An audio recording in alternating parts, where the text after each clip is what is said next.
මම සාමාන්‍යයෙන් ජීවිතේ චැලෙන්ජස් බාර ගන්න කැමති කෙනෙක්. මොකද මම වීඩියෝ එඩිටිං ඉන්ඩස්ට්‍රි එකට ආවේ චැලෙන්ජ් එකක් බාරගෙන. ඉතින් ඇත්තටම ඒ කාලේ ගැන කතා කරොත් මම ඉගෙන ගන්න කාලේ ඉස්කෝලේ යන කාලේ මගේ පැෂන් එක තිබ්බේ video editing, animation, visual effects ඒ සයිඩ් එකකින් ඉගෙන ගන්න. මම හිතන්නේ 90 ගණන් වල සෙට් එක මේ වීඩියෝ එක බලනවා නම් වීඩියෝ එඩිටිං ගැන මොන හරි දෙයක් දන්නවා නම් ඒ කාලේ තිබ්බේ ULED වීඩියෝ ස්ටුඩියෝ තිබ්බා, Cyberlink Power Director, Windows Movie Maker, Sony Vegas ඔය වගේ softwares තමයි අපිට ඒ දවස්වල තිබ්බ PC configuration ඒවට match වෙන්න.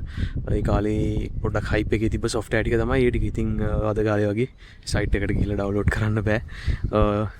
තගහනියක් පිටකොටුවට ගිහිල්ලා CD එක අරගෙන ඇවිල්ලා ඉන්ස්ටෝල් කරන්න ඕනේ. ඉතින් සමහරවිට CD වැඩ කරන්නේ නැහැ. පොඩි ප්‍රශ්න ගොඩයි. ඉතින් සෑහෙන කටු ගොඩක් මැද්දේ චැලෙන්ජස් ගොඩක් ෆේස් කරලා තියෙනවා. ඉතින් මේ ෆීල්ඩ් එක වීඩියෝ එඩිටිං ෆීල්ඩ් එක විතරක් නෙමෙයි ඕනම ඉන්ඩස්ට්‍රි එකක් කාලෙත් එක්ක වෙනස් වෙනවා.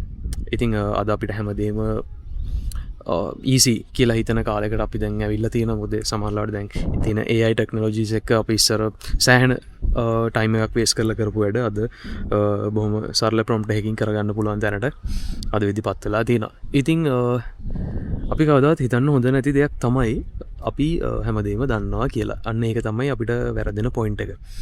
අන්නේ මාන්නේ අයින් කරගන්නකම් අපිට කවදාවත් දියුණුවක් හම්බෙන්නේ නැහැ කියන මතය තමයි මං ඉන්නේ. මමත් ගොඩක් දේවල් තාම ඉගෙන ගන්නවා. මොකද අපි දැන් වැඩ කරන වීඩියෝ එඩිටිං ඉන්ඩස්ට්‍රි එක, වීඩියෝ එඩිටිං, ඇනිමේෂන් ඒ සයිඩ් එක සමහර ඒවා අපි කට්ට කාලා ඉගෙන ගත්ත දේවල් අද වෙද්දී විනාඩි 2-3කින් ප්‍රොම්ප්ට් එකක් ගහලා කරන්න පුළුවන් ලෙවල් එකට වීඩියෝ එඩිටිං ඉන්ඩස්ට්‍රි එක ඇවිල්ලා තියෙනවා. ඉතින් කාලෙත් එක්ක ට්‍රෙන්ඩ්ස් වෙනස් වෙනවා, මිනිස්සු ආස කරන දේවල් වෙනස් වෙනවා. අපි එඩිට් එකක් කරද්දී සමහරවිට මම කරන වැරදිත් තියෙන ඕන තරම්. මම සමහර දේවල් මම කරද්දී හදා ගන්නවා. ඒක තමයි සාමාන්‍යයෙන් ස්වභාවය හැටි. ඉතින් ඒ වගේම අනිවාර්යයෙන්ම ඉන්ඩස්ට්‍රි එකේ ඉන්න යාළුවෝ හොඳින් තියාගන්න, ඒගොල්ලොත් එක්ක සපෝට් එකට වැඩ කරන්න, කම්පිටිෂන් එකක් තියාගන්න එපා.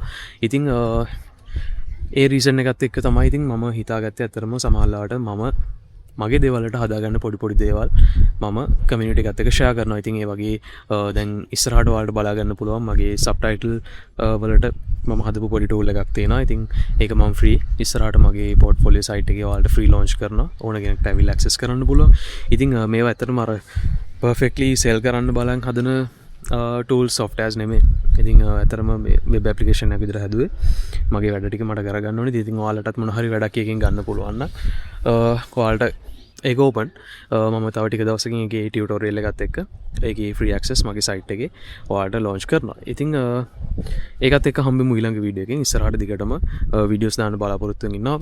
ටියුටෝරියල්ස් නම් අද වෙද්දී අරග කරන්නේ කොහොමද, මේක කරන්නේ කොහොමද කියලා ඒ දේවල් මම කරන්න බලාපොරොත්තු වෙන්නේ නැහැ. මොකද YouTube කරත් FB එකේ TikTok එකේ කොයි බැලුවත් සෑහෙන වීඩියෝස් තියෙනවා ටියුටෝරියල්ස් වලට. අපි කතා කරමු චැලෙන්ජස්.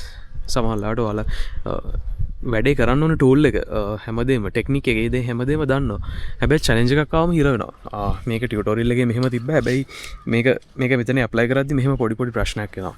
ඉතින් අපිත් ඉන්ඩස්ට්‍රි එකේ වැඩ කරනකොට පොඩි ඉෂුස් එනවා. ප්‍රශ්න එනවා, වැරදි කරනවා. ඉතින් ඒවත් එක්ක ඉස්සරහට බලමු කොහොමද චැලෙන්ජස් ෆේස් කරද්දී. කියන්නේ මම ෆේස් කරන චැලෙන්ජස් මට පබ්ලිෂ් කරන්න පුළුවන් ලෙවල් එකේ තියෙන ඒවා ඔයාලත් එක්ක ඉස්සරහට ෂෙයා කරගන්න බලාපොරොත්තු වෙමින් ඉන්නවා. ඉතින් ඒකත් එක්ක ඉස්සරහට හම්බ වෙනකන් නැවත හමුවෙමු. බයි.